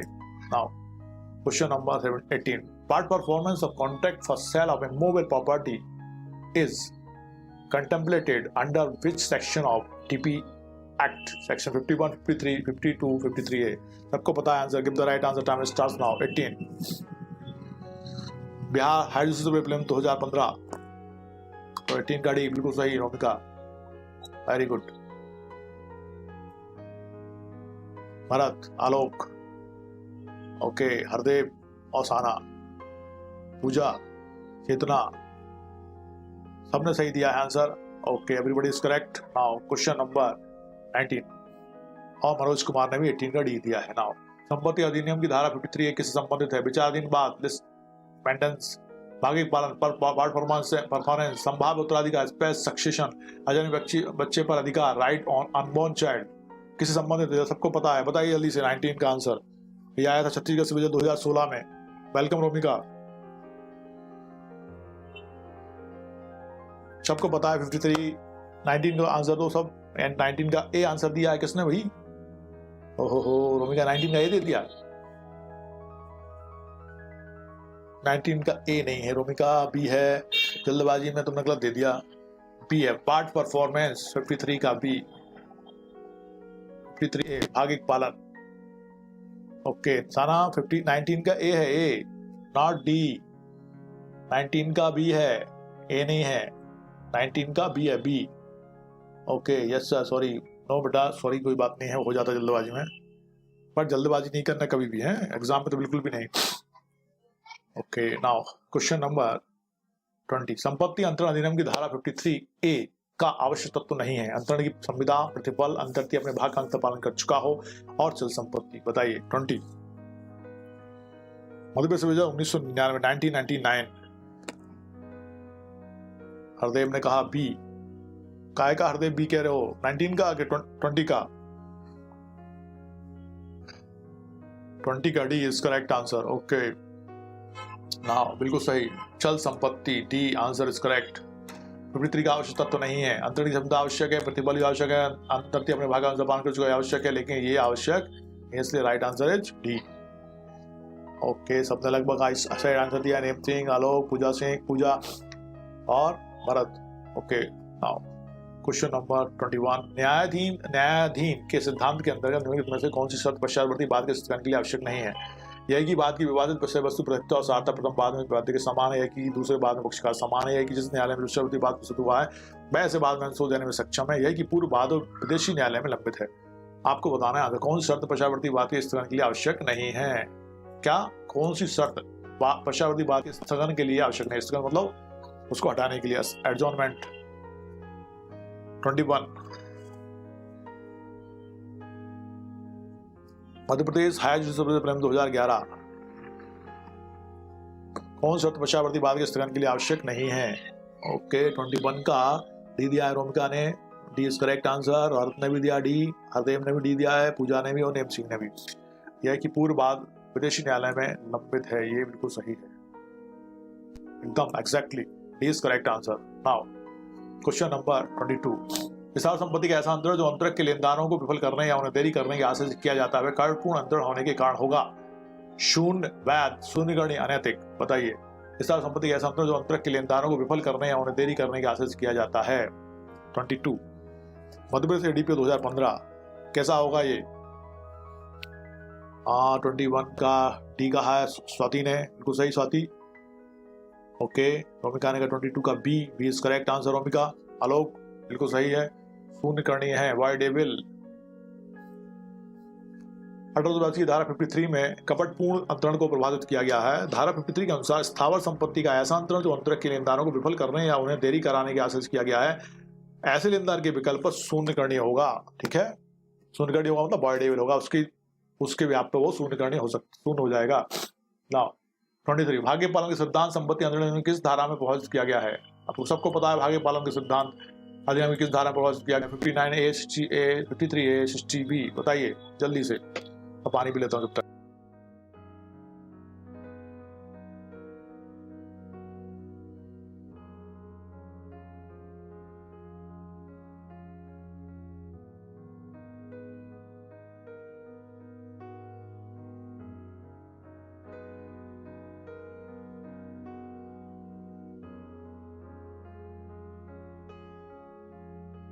Exactly B is correct answer. Okay 23 का बी रोमिका ने शुरू किया था। रोमिका, नेम सिंह, मनोज, आलोक, भरत, पूजा, चेतना और Sana, everybody is correct. Section 53B 53A, B नहीं है ही नहीं है, 53A है ना। Question number 24। विधि काउंसिल द्वारा निर्णित निम्नलिखित में कौन सा वाद कपटपूर्ण अंतरण से संबंधित है? मुसाहर साहू बनाम हाकिम लाल, मिडिल्टन बनाम पोलक, भारत संघ बनाम राजेश्वरी एंड कंपनी, उपरोक्त सभी कपटपूर्ण अंतरण से संबंधित हैं। 24 बताइए कौन सा? यह आया था आपका Uttarakhand PCA junior prelim 2012, 2015, UP civil 2013। कौन सा वाद है जो कपटपूर्ण अंतर संबंधित है? रोमिका ने कहा 24 का ए, वेरी गुड रोमिका। मुसाहर साहू बनाम हाकिम लाल, मुसाहर साहू बनाम हाकिम लाल। किसी की तारीफ से कोई चिढ़ना नहीं, परेशान नहीं होना है ना, बल्कि ये कोशिश करना कि हम उससे भी अच्छे बेहतर कर सकें ना, और उससे बेहतर करने का मतलब हम अपने आप से बेहतर कर सकें ना, किसी और से कंपटीशन करने की अपेक्षा हमें खुद से कंपटीशन करना चाहिए। Okay welcome. Now A answer is correct, Musahar Sahu बनाम हाकिम लाल। ये है 43LA 104 का बाद। ठीक है 25। संपत्ति अंतरण अधिनियम के अंतर्गत स्थावर संपत्ति का हर एक ऐसा अंतरण जो अंतरक के लेनदारों को विफल करने या उन्हें देरी कराने के आशय से किया गया है होगा शून्य, शून्य करनी, आरंभता शून्य, इनमें से कोई नहीं। 25 अभी आपने ऐसा क्वेश्चन देखा था, इसका आंसर आप दे सकते हैं, आया था ये मध्य प्रदेश 2005 में, उत्तराखंड पीसीए जूनियर प्रीलिम 2013 में, फिर 2015 में, 2 टाइम्स रिपीट हुआ है वहां पे।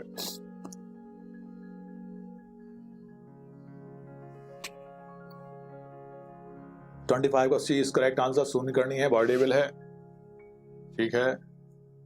जिसके साथ कपट हुआ है वो शून्य करनी, शून्य करा सकता है, उसके व्याप पे शून्य हो जाएगा, इसलिए उसको शून्य करनी कहा हमने। ओके, 25 का सी साना कह रही है, पूजा कह रही है, मनोज का, name Singh, Alok, Bharat, everybody is correct. Now question number 26, कपट पूर्ण अंतरण परिभाषित है। Section 19, 21, 53, 35 of transfer of property act is right answer. Time starts on 26। Uttarakhand junior judiciary 2009, 2011, Uttar Pradesh 2003, Bihar PCA junior prelim 2009, Madhya Pradesh ADP prelim 2010। Many times repetition. किस सेक्शन में है कपट पूर्ण अंतरण की परिभाषा? 26 का सी कहा है रोमिका ने, और चेतना ने कहा 26 का ए। सी इज करेक्ट आंसर। चेतना 26 का सी है बेटा। 53 सेक्शन 53 संपत्ति अंतरण अधिनियम कपटपूर्ण अंतरण की परिभाषा, कपटपूर्ण अंतरण के बारे में परिभाषित करती है। कौन? सेक्शन 53। सेक्शन 53 जो है कपटपूर्ण अंतरण की परिभाषा करती है। ओके, मनोज सिंह, नेम सिंह, पूजा, भरत, साना। ओके, चेतना ने भी कहा और स्वाति भी कह रही है ना, ठीक।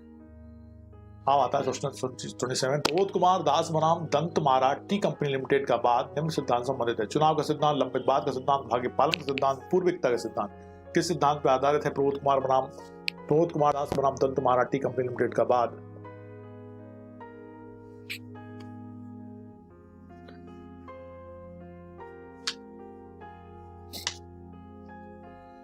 उत्तराखंड जूनियर प्रीलिम 2011 में क्वेश्चन पूछा गया था। ओके, 27 का रोमिका ने कहा बी, भरत ने कहा 27 का C. C is correct answer Romika, C is correct answer. भाग्य पालन के सिद्धांत पर आधारित है। प्रबोध कुमार दास बनाम दंत महारा टी कंपनी लिमिटेड। सेक्शन 53 ए भाग्य पालन सिद्धांत संबंधित है। इसमें कहा गया है कि धारा प्रतिवादी अंतर्ती के लिए किसी स्वतः हक का अर्जन नहीं करती, अपितु उसे अपने कब्जे को बचाने के लिए अधिकार प्रदान करती है। वेलकम। 28 निम्न से कौन सा एक बात आंशिक अनुपालन के सिद्धांत संबंधित नहीं है? आर्य बनाम यदुनाथ, प्रबोध कुमार बनाम दत्त महारा टी कंपनी, सरदार गोविंद राय, महातिक बनाम देवी सहाय, रामबरन प्रसाद बनाम राम मोहित हजरा। बताइए। 28 उत्तराखंड सिविल जज 2009।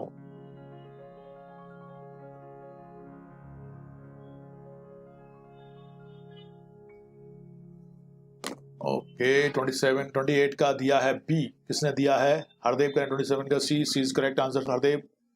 नावलोक ने कहा 28 का B, B is not correct. Pooja 28 का C is not correct. Yes, Romika 28 का D is correct.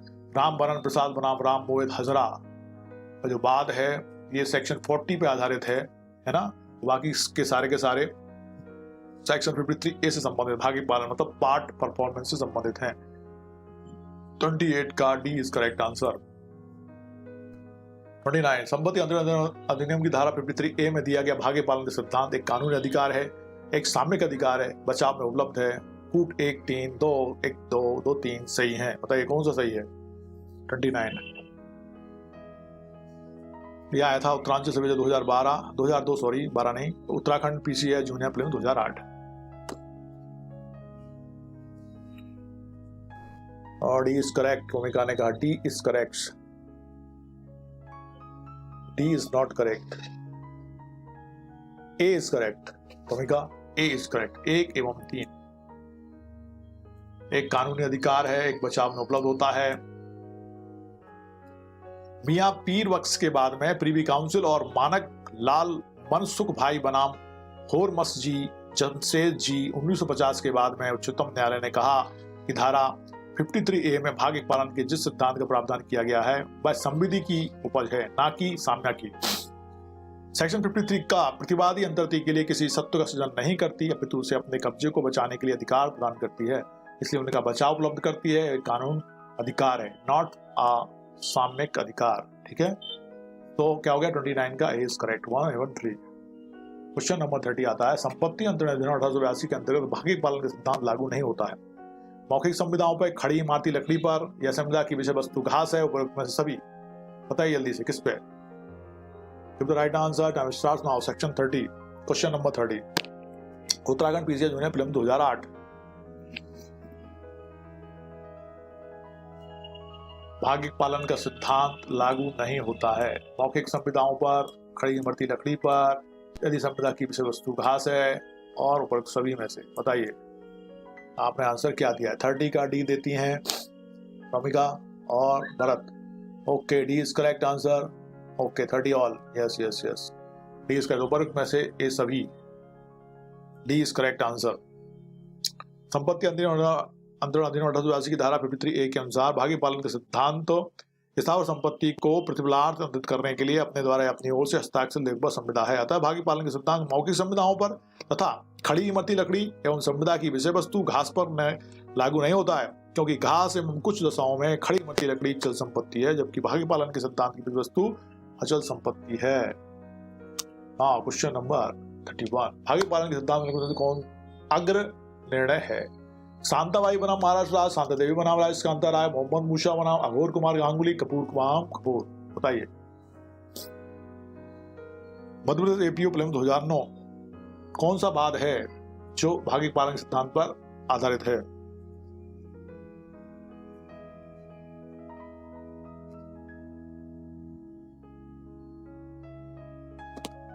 Thirty one का सी आंसर दिया है रोमिका ने, भरत ने बिल्कुल सही कहा है। साना 31 का सी है। मोहम्मद मूसा बनाम अघोर कुमार गांगुली, अघोर कुमार गांगुली के बाद में ऐसा कहा गया था।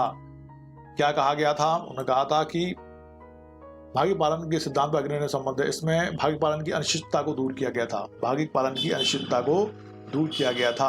आरपी फैशन पॉइंट ने कहा बी, या नो बेटा बी नहीं, C is correct answer. C is correct answer. Mohammad Musa बनाम अघोर कुमार गांगुली का बाद है। इसमें भागी पालन की अनिश्चितता को दूर किया गया था। 32, निम्नलिखित में से कौन सा कार्य भागी पालन गठित नहीं करेगा?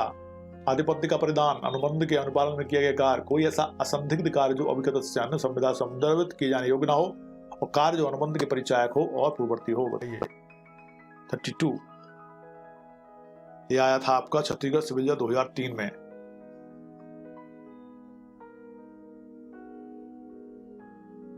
हाँ 32 है ना। हाँ,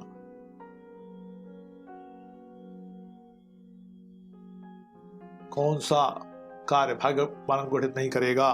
यह आया था मध्य प्रदेश हाई जूडिशल प्रेम 2010 में। अभी जो पहले कहा था मैंने छत्तीसगढ़ में आया था, वहां छत्तीसगढ़ में नहीं आया था ना। ओके, इस बार भूमिका ने भी कहा।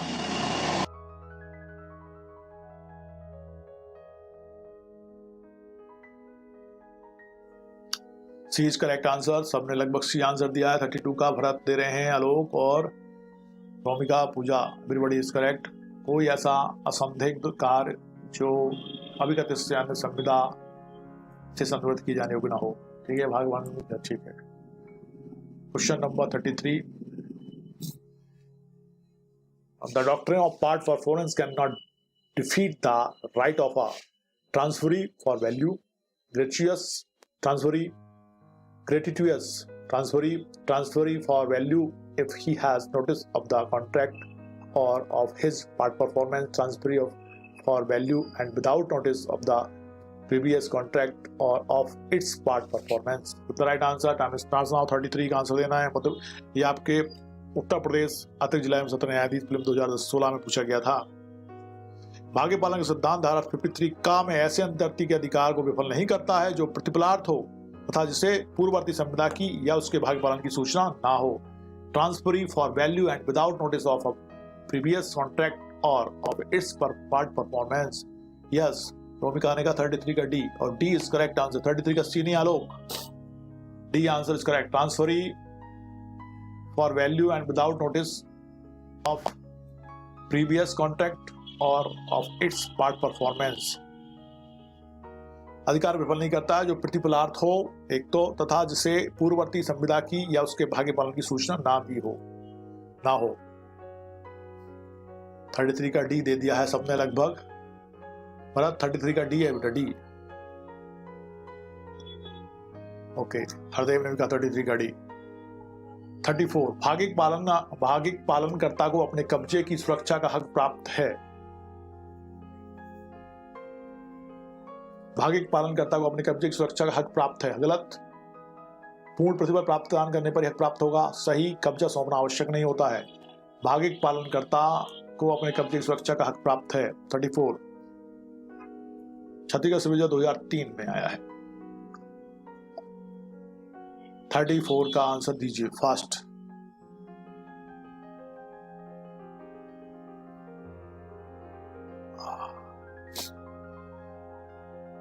यस ओके 34 का सी करेक्ट सही है एग्जैक्टली। 1882 की धारा 53 का में समाविष्ट भागी पालन सिद्धांत कब्जे को संरक्षा प्रदान करता है। भागी पालन सिद्धांत साम्या की देन है। इस धारा ऐसे अंतर्तीकीय हेतुओं को संरक्षण दिया जाता है जिसने किसी व्यवहार में सद्भावपूर्वक हिस्सा लिया हो और अंतरणकर्ता किसी तकनीकी भाग के बहाने उसे परेशान करना चाहता हो। तो यहाँ पे सुरक्षा हक प्राप्त किया गया, प्राप्त है, ये सही है। तो राइट आंसर क्या हो गया 34 का? C is correct answer. ठीक है। नाउ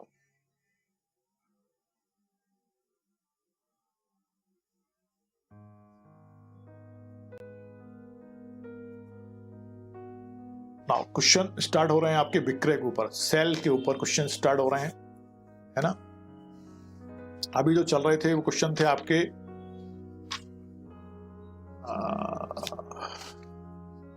ठीक है, वो भी तो पॉइंट चल रहे, भागी पालन पे चल रहे थे ना। अब सेल पे आ जाएंगे अपन। सेल मतलब विक्रय। ओके नाउ क्वेश्चन नंबर 1 34 के बाद 34 सी हो गया तो 1। संपत्ति अंतरण अधिनियम 1882 के अधीन विक्रय अंतरण होता है।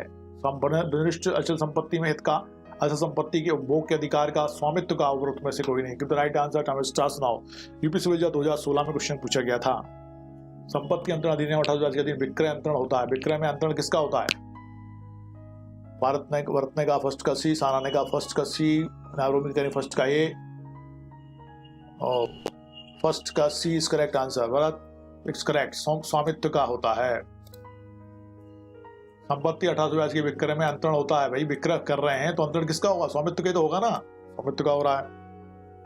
सेक्शन 54 विक्रय की परिभाषा संबंधित है। इसके अंतर्गत विक्रय ऐसे कीमत के बदले में स्वामित्व का अंतरण है जो दी जा चुकी है या जिसके देने का वचन दिया गया हो या जिसका कोई भाग दे दिया गया हो और किसी भाग के देने का वचन दिया गया हो। मतलब क्या हो रहा है अंतरण में? स्वामित्व का अंतरण हो रहा है। फर्स्ट का C is correct answer. Okay welcome.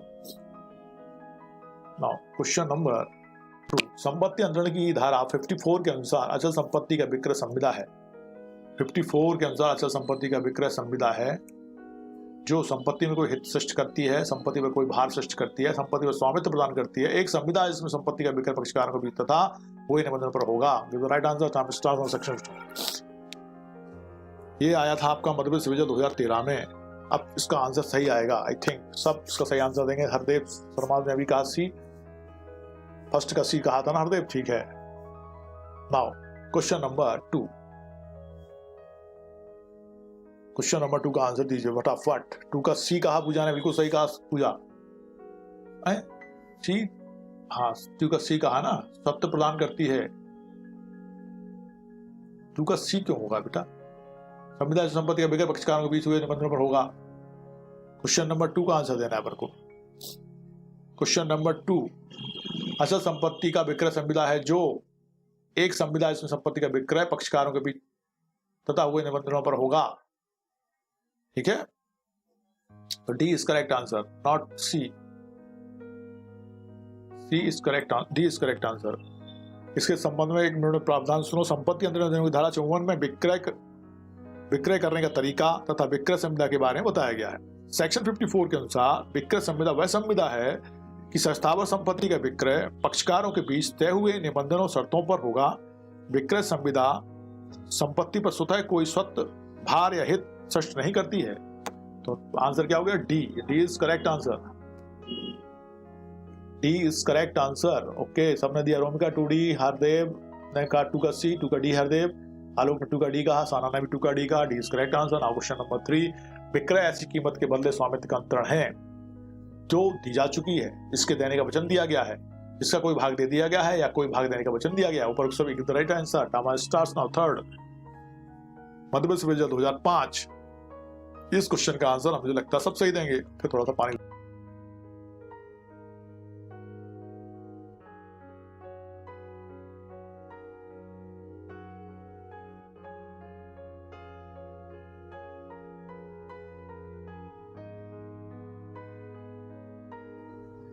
Exactly 3 answer दिया है रोमिका ने। First, Sana, Alok, Bharat, everybody is correct. उपरोक्त सभी हैं, सही हैं। डी है जो दी आ चुकी है, जिसको देने का वचन दिया गया है, जिसका कोई भाग दे दिया गया, कोई भाग देने का वचन दिया गया है, सब सही है, बिल्कुल सही। Okay, everybody is correct. Now question number 4, निम्नलिखित में से क्या विक्रय का अनिवार्य तत्व नहीं है? पक्षकार नहीं है, विषय वस्तु नहीं है, थोड़ा हस्तांतरण नहीं है, कीमत का नकद भुगतान नहीं है। क्या आवश्यक तत्व नहीं है, हमको देखना है। 4 यह आया था उत्तरांचल सिविल जज 2002 में। क्या अनिवार्य तत्व नहीं है? हरदेव ने भी कहा 3 का सी। मनोज कुमार सिंह कह रहे हैं 3 का D. D is correct answer, C is not correct. Hardev हाँ 4 का डी, हाँ 4 का डी बिल्कुल सही है। कीमत का नकद भुगतान, यस, ये आवश्यक नहीं है। वचन हो सकता है, आधा दे सकते हैं, आधा बाद में दे सकते हैं, उसके लिए वचन दे सकते हैं, पूरे के लिए वचन दे सकते हैं। तो 4 का डी बिल्कुल सही है। और आरपी मेरे क्वेश्चन को इंडिकेट करो, सी आंसर किसका दिया आपने, है ना? हाँ, question number 5, the definition of sale is content in the transfer of property act 1882 in section 105, 54, 109 of the above. The right answer टमस्ट्रास। नाउ किस सेक्शन में है इसकी परिभाषा बताइए। ये आया था आपका UP high civil film 2009, Uttarakhand PCA junior film 2008-14, Chhattisgarh civil 2015। ये आंसर इसमें है आपका 5 का सी। किसने दिया है 5 का सी? फास्ट, भूमिका दे रही है fast, Pooja, Bharat, RP. Okay, section 54 defined sale, yes. Now question number 6, Ramswaroop ने अपनी 3 संपत्तियां महादेव प्रसाद के पास रहन रख दिया। बाद में रामस्वरूप ने उनमें से प्रथम संपत्ति को गया प्रसाद को बेच दिया। इन परिस्थितियों में महादेव प्रसाद तीनों संपत्तियों में से बराबर बराबर धन वसूल कर सकेगा। महादेव प्रसाद केवल द्वितीय एवं तृतीय संपत्ति धन वसूल कर सकता है। महादेव प्रसाद द्वितीय एवं तृतीय संपत्ति के स्वामी रामस्वरूप से धन वसूल कर सकता है। प्रथमता, द्वितीय एवं तृतीय प्रथम, फिर प्रथम संपत्ति के धन का वसूल कर सकता है। बताइए जल्दी से आंसर 6। उसमें घूमना मत, क्वेश्चन को ध्यान से पढ़ना, आंसर देना, फिर कोई टफ नहीं है वो। तो सिविल जज 1989।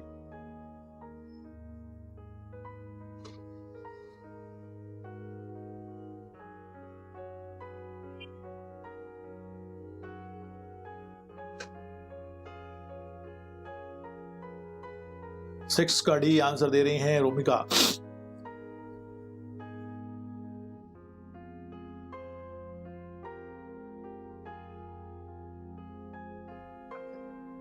ओके, रोमिका ने दिया 6 का D. D is correct answer. प्रथमतः, द्वितीय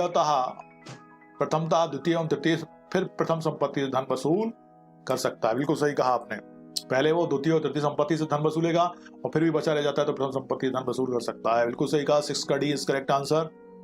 D is correct answer. D is correct answer. धारा 56 पश्चातवर्ती क्रेता के क्रयबंधन के अधिकार की विवेचना करती है, जिसके अनुसार जहां एक व्यक्ति ने अपनी कई संपत्ति बंधक रखती हैं तथा उनमें से किसी को अन्य व्यक्ति को बेच देता है तो प्रतिकूल संविदा के अभाव में ऐसा क्रेता बंधक ऋण को उसे ना बेची गई संपत्ति में से तुष्ट कराने का हकदार होगा। बिल्कुल सही है। नाउ क्वेश्चन नंबर 7, सबने आंसर दिया है 6 का डी। सब 6 का सभी लोग आंसर सही।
क्वेश्चन 7, संपत्ति अंतर्गत की धारा 56 संबंधित है पश्चातवर्ती क्रेता संबंधन से। इसको अपन क्या कहते हैं इंग्लिश में?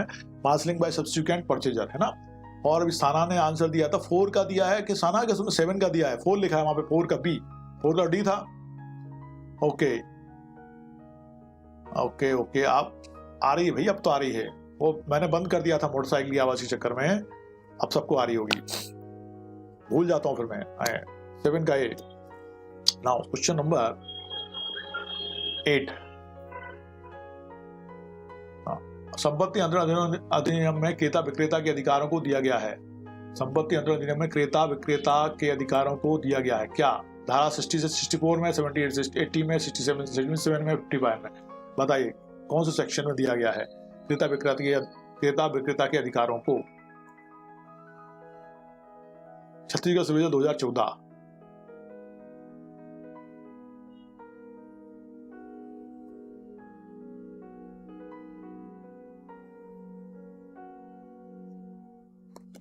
ओके, 80 का डी कहा, डी बिल्कुल सही है, रोमिका इज करेक्ट, और पूजा इज करेक्ट, और भरत इज करेक्ट। साना 8 का डी है, आलोक 8 का डी है।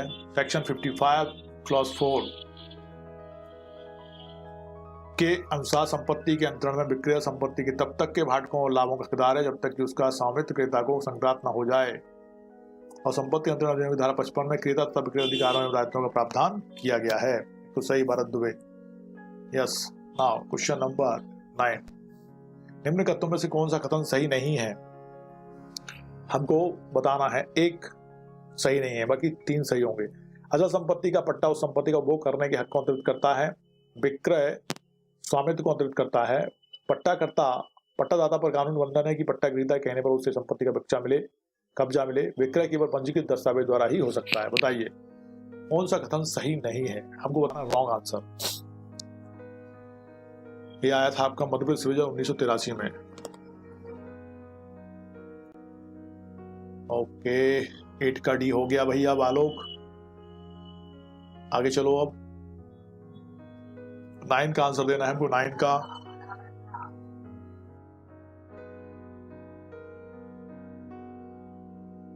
9 का डी दिया है पूजा ने, बिल्कुल सही। केवल विक्रय केवल पंजीकृत दस्तावेज द्वारा ही हो सकता है। Very fast Pooja, and right answer. Romika ने भी कहा 9 का डी, बहुत बढ़िया। विक्रय केवल पंजीकृत दस्तावेज द्वारा ही हो सकता है, ये कथन सही नहीं है। संपत्ति अंतरण अधिनियम 1882 की धारा 54 के अनुसार विक्रय विलेख का पंजीकरण तभी आवश्यक है जब अंतरित की जाने वाली स्थावर संपत्ति का मूल्य 100 रुपये या उससे अधिक हो। अतः यह कथन की विक्रय केवल पंजीकृत विलेख द्वारा ही हो सकता है सत्य नहीं है, क्योंकि 100 रुपये से अधिक मूल्य का होगा तो ही विक्रय की आवश्यकता होगी। 100 या उससे अधिक, है ना। तो यही कहना कि विक्रय केवल पंजीकृत दस्तावेज द्वारा हो सकता है, तो ये रॉन्ग हो गया। नाइस, सबने आंसर दिया 9 का डी। सी कौन कह रहा है? आरपी कह रहे हैं। आरपी डी है बेटा, सही करना। Question number 10। क्या सही नहीं है? विक्रेता का दायित्व है कि वह क्रेता को संपत्ति की तात्विक त्रुटि प्रकट करे, संपत्ति के हक के दस्तावेज परीक्षा के लिए पेश करे, क्रेता को स्वत्व के बारे में पूछे गए सुसंगत प्रश्नों का उत्तर जानकारी रखते हुए भी ना दे, क्रेता को संपत्ति की प्रगति के अनुसार कब्जा दे। बताइए क्या सही नहीं है?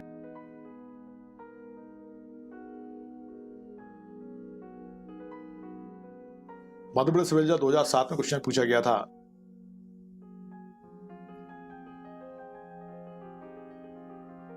टेन का हरदेव डी किसका आंसर दिया है बेटे? इसका क्वेश्चन को तुम इंडिकेट नहीं कर रहे हो भाई। 10 का बी पूजा ने कहा, बी इज नॉट करेक्ट। 10 का सी इज करेक्ट। क्रेता को स्वत्व के बारे में पूछे गए स्वतंत्र प्रश्न का उत्तर या जानकारी रखते हुए भी ना दे, ये क्या सही नहीं है? हमने बताना था क्या सही नहीं है, तो ये सही नहीं है। जानकारी हो तो देना चाहिए ना।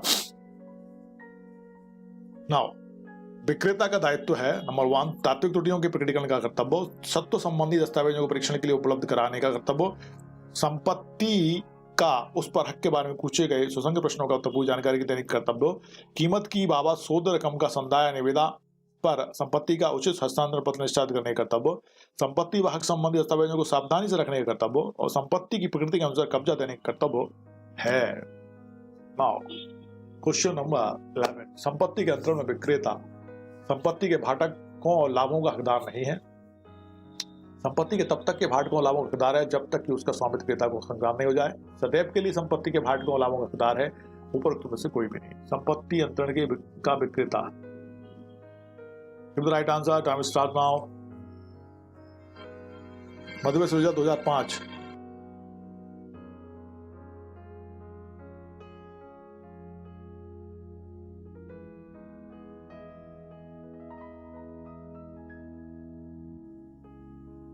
11 का बी। किसने कहा? रोमिका ने। वेरी फास्ट और राइट आंसर दिया रोमिका तुमने बिल्कुल। संपत्ति के तब तक के भाटकों और लाभों का हकदार है जब तक कि उसका संपत्ति क्रेता को संक्रांत नहीं हो जाती है।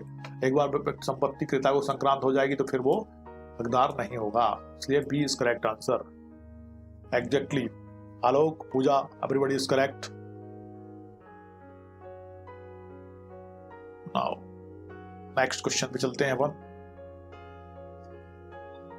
Question number 12। इस राशि या अधिक की मूर्त स्थावर संपत्ति का अंतरण केवल रजिस्ट्रीकृत लिखित द्वारा किया जा सकता है। 100 rupees, 25 rupees, 50 rupees, 90 rupees. Right answer सबको पता है कितने रुपीज की होगी या उससे अधिक की होगी, तो हमको संपत्ति का जो अंतरण है रजिस्ट्रीकृत लिखित द्वारा किया जाएगा। 12 का ए कहा पूजा ने, रोमिका ने। Okay, very fast Puja, Romika. A is 100 rupees, बिल्कुल सही कहा आपने। 100 रुपये या उससे अधिक। भरत दुबे, हरदेव सिंधमा, साना आल्सो, और भी अभी आंसर दे रहे हैं। अच्छा, सबने 12 का ये कहा है। ओके, नाउ क्वेश्चन नंबर 13 आ जाता है हमारा। कौन सा कथन सत्य है? 100 रुपए से कम मूल्य की जमीन का विक्रय जमीन पर अधिपत्य क्रेता को सौंपने से हो सकता है। 100 रुपए से कम मूल्य के मकान का विक्रय पंजीकृत लेख द्वारा ही हो सकता है। 100 रुपए से अधिक मूल्य के मकान का अधिपत्य देने से भी हो सकता है, और अचल संपत्ति के विक्रय के अनुबंध से उस संपत्ति को प्रस्तावित क्रेता को स्वत्वाधिकार प्राप्त नहीं होता है। बताइए जल्दी से आंसर 13 का। कौन सा कथन सत्य है? हमको बताना राइट आंसर। मध्य प्रदेश विभाजन 1986।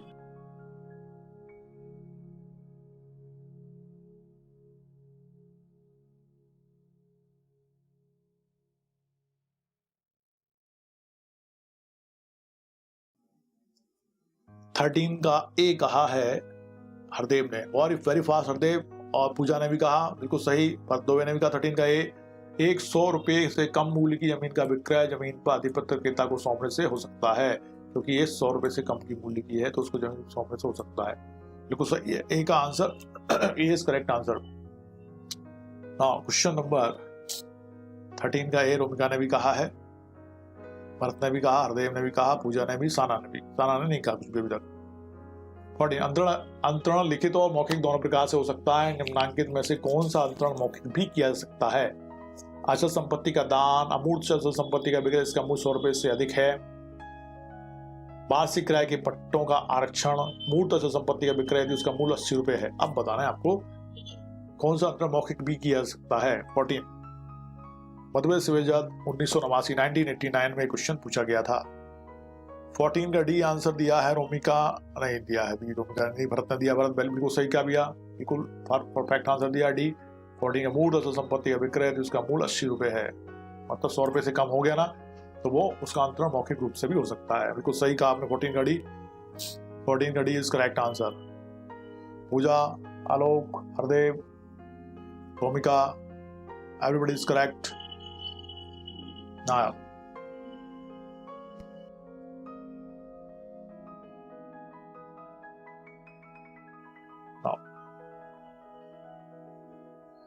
Question number 15। क्या विक्रय का अनुबंध क्रेता को स्वत्व प्रदान करता है? क्या विक्रय का अनुबंध क्रेता को स्वत्व प्रदान करता है? नहीं। इच्छुक क्रेता को अधिकार है कि वह करार की शर्तों के अनुसार हस्तांतरण पत्र करा लें। हाँ, यदि इच्छुक क्रेता द्वारा पूर्ण प्रतिफल अदा कर दिया गया हो। हाँ, यदि अनुप्रमाणित हो। कोई अधिकार प्रदान नहीं करता। बताइए 15 मध्य प्रदेश विभाजन 2017।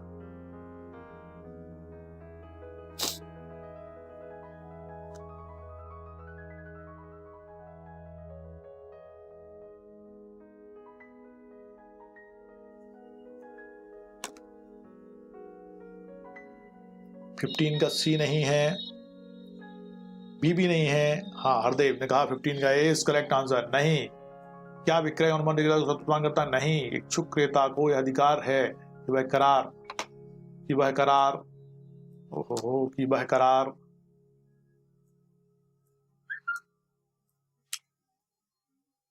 वह करार की शर्तों के अनुसार हस्तांतरण पत्र करा लें। संपत्ति अंतरण अधिनियम की धारा 54 में विक्रय संविदा को परिभाषित करते हुए कहा गया है कि स्थावर संपत्ति का विक्रय पक्षकारों के बीच तय हुए निबंधनों पर होगा। विक्रय संविदा संपत्ति में कोई हित या उस पर कोई भी भार सृष्ट नहीं करती। विक्रय का करार संविदा का पूर्ण अधिकार है और संपत्ति से जुड़ी एक बाध्यता का सृजन करता है। विक्रय का करार एक दस्तावेज मात्र है जो दूसरे दस्तावेज सम्यक रूप से निष्पादित विक्रय विलेख को प्राप्त करने का अधिकार सिद्ध करता है। तो 15 का ए इस करेक्ट आंसर। और किसने दिया है 15 का ए? जिसने भी 15 का ए दिया है हरदेव ने दिया है। 15 का बी, 15 का ए है, A not C. Now question number 16। संपत्ति अंतरण अधिनियम के अंतर्गत विक्रय द्वारा अंतरण की विषय वस्तु हो सकती है। विक्रय द्वारा अंतरण की विषय वस्तु हो सकती है मात्र स्थावर संपत्ति और जंगम संपत्ति दोनों। मात्र जंगम संपत्ति, मात्र मूत्र स्थावर संपत्ति। बताइए 16। मध्य प्रदेश एपीओ प्रेम 2009।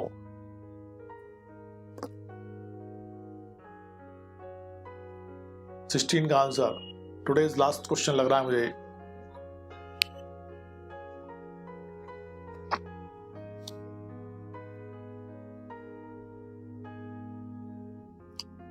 फिफ्टीन का ए हो गया, अब 16 का आंसर दो फटाफट। 16 का बी है विस्तार संपत्ति और जंगम संपत्ति दोनों। कौन ने कहा 16 का बी? भरत दुबे 16 का बी नहीं है। हरदेव 16 का बी नहीं है। A is correct answer. मात्र स्थावर संपत्ति, ओनली इमूवेबल प्रॉपर्टी। सेक्शन 54 में विक्रय को परिभाषित किया गया है। यह धारा केवल अचल संपत्ति के विक्रय के संबंध में ही लागू होती है। 16 का ए इज करेक्ट आंसर। 16 का A is correct answer.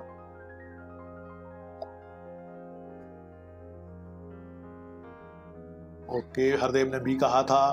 A is correct answer. Alok Kumar ने 16 का ए कहा है। पूजा सिंह 16 का ए है। ए 16 का ए। सेक्शन 54।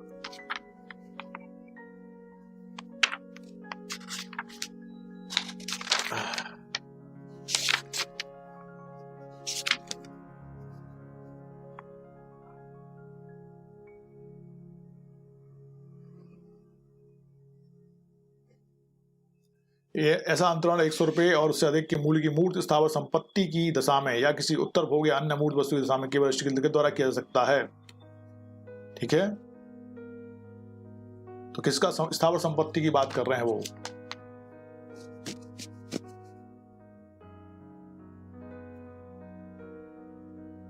स्थावर संपत्ति की विक्रय संविदा या संविदा जिसके स्थावर संपत्ति के विक्रय पक्षकारों के बीच हुए तमें पर होता है। ओके, तो स्थावर संपत्ति की बात की जा रही है यहाँ पे, मात्र स्थावर संपत्ति। ठीक है,